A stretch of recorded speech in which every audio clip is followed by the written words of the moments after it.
My name is Caroline Joseph, and I'm the plant manager at Dresden Generating Station, which is a nuclear power plant located in Illinois.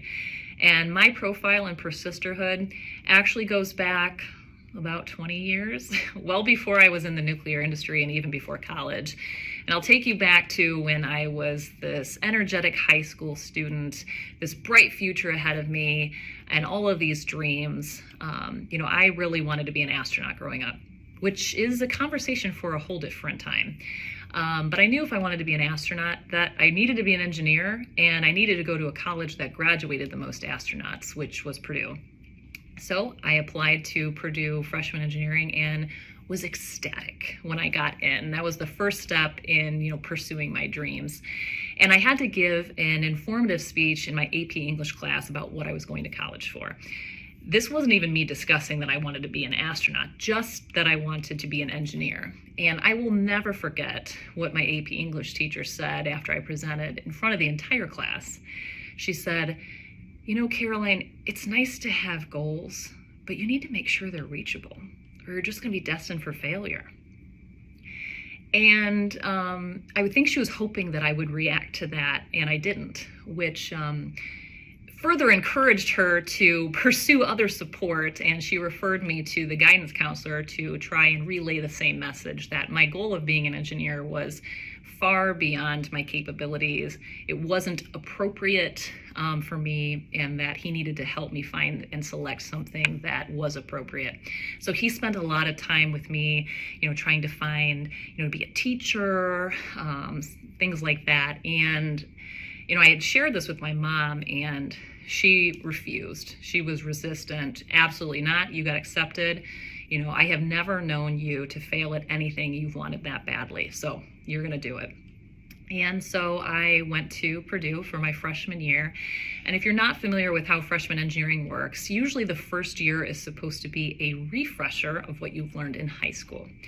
And unfortunately, by about day 2, I had exhausted my entire high school experience and knowledge in those topics.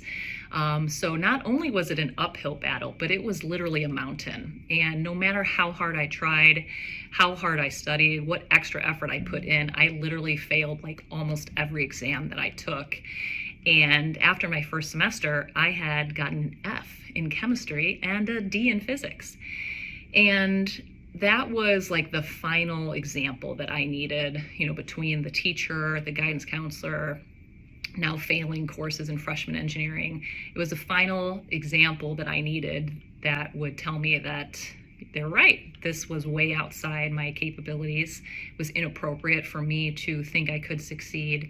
Not to mention that I had a full ride academic scholarship to Purdue. And after I had that stellar performance my first semester, I ended up getting a letter in the mail during that Christmas break from the scholarship coordinator that said they were revoking my scholarship unless I agreed to change my major to something more appropriate. And that was pretty much the final straw. I knew that I needed to change my major, and I was going to give up on my dreams. And my mom, again, my only cheerleader and the only one that had been in my corner, said, absolutely not.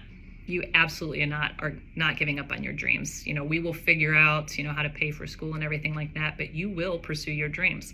I have never known you to fail. If there's something that you want bad enough, you have always figured out how to achieve it. And I didn't want to believe her, right? Because the data didn't support what she was saying in my mind. There were enough people, there were enough examples of that I was not going to be successful, that I felt it was foolish to think anything different. But I placated her, and I went back to school and lost my scholarship, and I ended up retaking all those classes, and I got A's. So it was clearly, it was obvious that I didn't fail because it was outside of my capability, but I had never been exposed to it. And it was supposed to be a refresher course, so it was going very quickly. And I did well throughout the rest of my college experience. And in 2007, I ended up graduating with my degree in nuclear engineering. And, what I really want to make sure people take away from this message is that, you're going to trip and you're going to stumble and you might fall, and heck, you might fall down a flight of stairs, but you got to get back up. And if there is something that you want that badly, you will figure out how to be successful. And I would love to say that that was the only example in the last 20 plus years that I've had that I had to overcome something in order to achieve a goal or a dream. And that would be flat out wrong. Everywhere I have turned, every position that I have had, every opportunity, there have been more people than not telling me I didn't fit the mold, that I didn't have the intelligence, that I didn't have what it would take, that I didn't look like the rest of them that had the job before me. And if I would have believed them, I wouldn't be here today as the plant manager of this generating station. So please have confidence in yourself. Know that you're going to fall, know that you're going to stumble, and you're going to get back up, and you're going to do whatever it takes to succeed.